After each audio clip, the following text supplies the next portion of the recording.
नमस्ते दोस्तों, क्या आपने कभी सोचा है कि अगर आज साल 2026 है तो साल 1 से पहले क्या था? क्या तब भी घड़ियां चलती थीं या दुनिया किसी और ही रफ्तार में थी?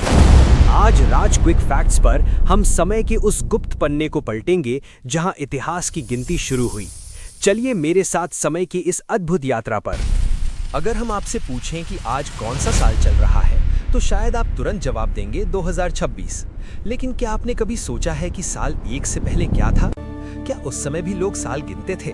क्या दुनिया का कोई कैलेंडर था या फिर समय को बिल्कुल अलग तरीके से समझा जाता था? आज हम इसी रहस्य को समझेंगे। सबसे पहले हमें यह समझना होगा कि साल 1 आखिर आया कैसे। आज पूरी दुनिया जिस कैलेंडर का इस्तेमाल करती है उसे ग्रेगोरियन कैलेंडर कहा जाता है।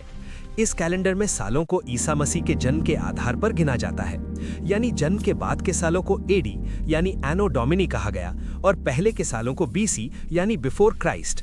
इस हिसाब से साल 1 के पहले का साल था 1 बीसी। लेकिन यहाँ एक दिलचस्प बात है, हमारे कैलेंडर में साल 0 होता ही नहीं, यानी गिनती सीधे 1 बीसी से 1 एडी पर कली जाती है। अब सवाल आता है, 1 बीसी से भी पहले क्या था?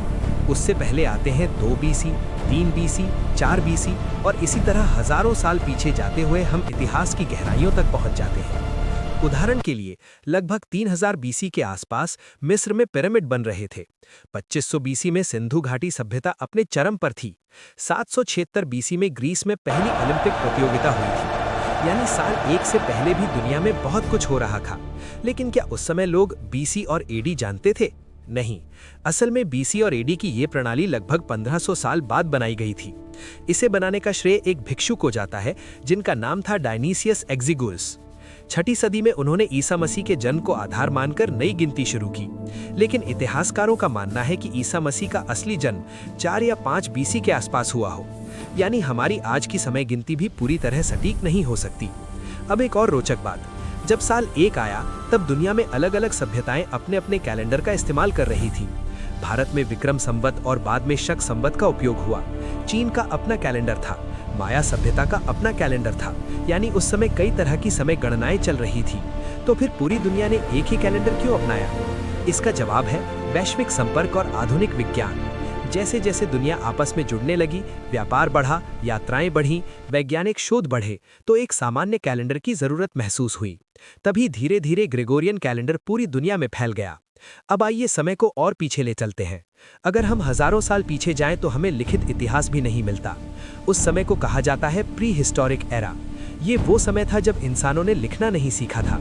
उस समय लोग गुफाओं में रहते थे, शिकार करते थे और पत्थरों से औजार बनाते थे। लेकिन अगर हम और पीछे जाएं तो पृथ्वी का जन्म हुआ था लगभग 4.5 अरब साल पहले। उस समय न कोई इंसान था, न कोई सभ्यता। धीरे धीरे पृथ्वी पर जीवन विकसित हुआ। पहले छोटे छोटे सूक्ष्म जीव बने, फिर समुद्री जीव, फिर डायनासोर और लगभग 2 लाख साल पहले आधुनिक इंसान यानी होमो सेपियंस इस धरती पर आए। यानी अगर हम सच में देखें तो साल 1 मानव इतिहास का बहुत छोटा सा हिस्सा है। असल में समय की कहानी इससे अरबों साल पुरानी है। तो अगली बार जब आप कैलेंडर में कोई साल देखें, जैसे 2026 या 1990, तो याद रखिए कि ये सिर्फ एक मानव निर्मित गिनती है। समय खुद इससे कहीं ज्यादा विशाल और रहस्यमय है। और शायद यही समय का सबसे बड़ा रहस्य है, क्योंकि हम समय को माप सकते हैं, लेकिन इसकी असली शुरुआत कहाँ से हुई, ये आज भी एक रहस्य है। तो दोस्तों, साल 1 से लेकर आज 2026 तक का सफर तो बस एक शुरुआत है। समय का ये समंदर बहुत गहरा है और ऐसे ही अनगिनत रहस्यों को हम राज क्विक फैक्ट्स पर हर रोज सुलझाते हैं। अगर आपको आज की ये जानकारी पसंद आई तो अभी सब्सक्राइब बटन दबाएं और बेल आइकन को ऑन करें ताकि आप समय की कोई भी कड़ी मिस ना करें। मिलते हैं अगले दिलचस्प फैक्ट के साथ।